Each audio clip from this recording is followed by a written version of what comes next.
This is the audiobook sample for Too Close to the Flame by Ryan Taylor and Joshua Harwood. This is my 31st audiobook, and it was released on October 30th, 2020. I was really glad to be a part of this one. This is a story about an emotionally battered and broken down man named Brandon, learning to love again with a fresh-faced lawyer named Devin. Their easygoing chemistry and sensual romance reminds me of some of the finer titles in the genre that I've had the pleasure of narrating, like Romancing the Omega. Handling abuse in a romantic narrative is an extremely delicate subject. Ideally, you want to strike at the fine line between believability and relatability. I've often heard and read reviews from people who have read abuse victim romances who call the victim annoying or self-centered. Is this notion a failure on the reader's part or the writer's part? We must assume in every instance where a reader is not accepting of a victim's position, especially in cases where multiple reviewers feel that way, that the onus is on the writer. They are presenting the story, so, like a court case, the burden of proof is on them, even if we do acknowledge any external reasons as to why the readers might feel that way.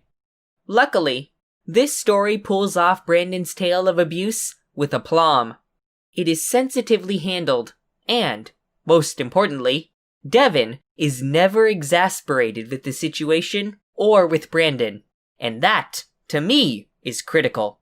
If the romantic interest of the victim ever demonstrates that they're tired of hearing about it or dealing with it, you can bet the readers will sympathize towards that manner of thinking as well.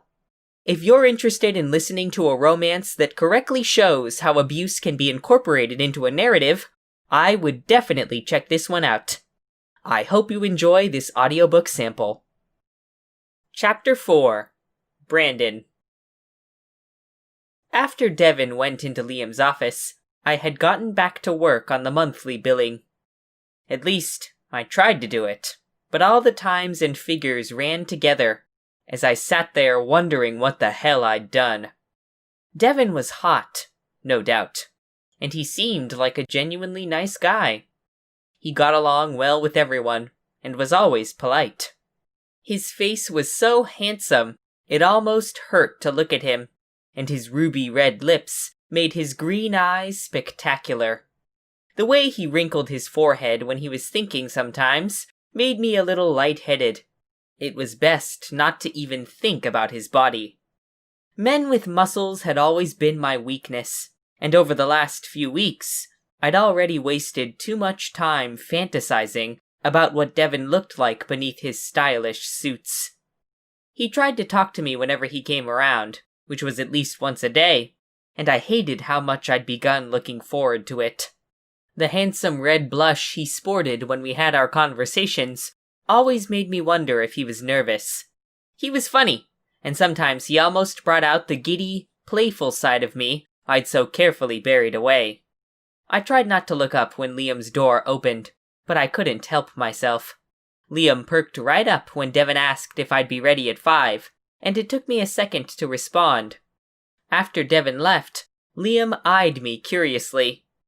"You seeing Dev?" he asked. The room was suddenly very hot. "We're going to happy hour, that's all," he asked. "Oh?" Liam turned his lips up into a knowing smile. "And you said yes." I shook my head. "Don't get any ideas, boss. He seemed kind of lonely, and I didn't have the heart to say no. I'm not looking for a man in my life, if that's what you're thinking." Liam grunted.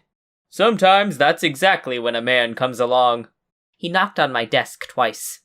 "You could do a lot worse than Devin. He's a good guy. Be open, Bran. You deserve to be happy." Right. "I need to get ready for tomorrow's hearing, so no calls for a while." Before he closed his office door, Liam cleared his throat. "Think about what I said." Obsessing about my date with Devin distracted me for the rest of the afternoon. No, it was definitely not a date. We were only going to happy hour at the same time. We're going there in the same car, and we'll sit at the same table and talk. Afterward, he'll take me home. It's a date. Definitely a date. I didn't know what to expect, and I wasn't even sure I remembered how to act when I went out with a man. All I needed was to make a fool of myself on my first little step back into the world. I hadn't been on a date for years since I met Jeb. I need to get that f***ing nut job out of my head and have a good time with Devin. The afternoon passed quickly. I finished the billing, and then worked with Matt on a supply order before editing a memo for Liam. I had several anxious moments about going out, and by the time 5 o'clock came around, I was wishing I'd said no. True to his word, Devin was beside my desk right on time, wearing a big smile. "Ready for a drink?" "I could use one," I said, as I logged off my computer and picked up my bag. "Me too," he chuckled. "Long day?" We made small talk as we walked to the parking garage at the end of the block. His sporty blue car was eye-catching, and it seemed to match his personality. He walked me to the passenger side.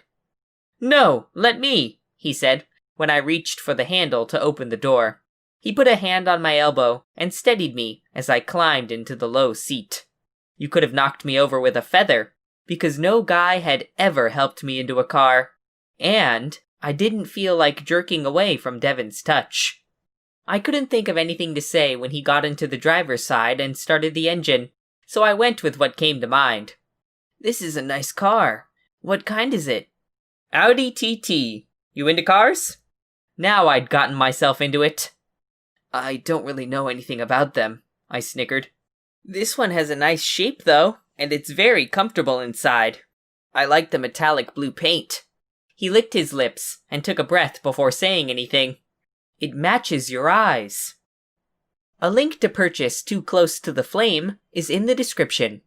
This title was a royalty share production, so I make 20% from any purchases. Thanks for listening,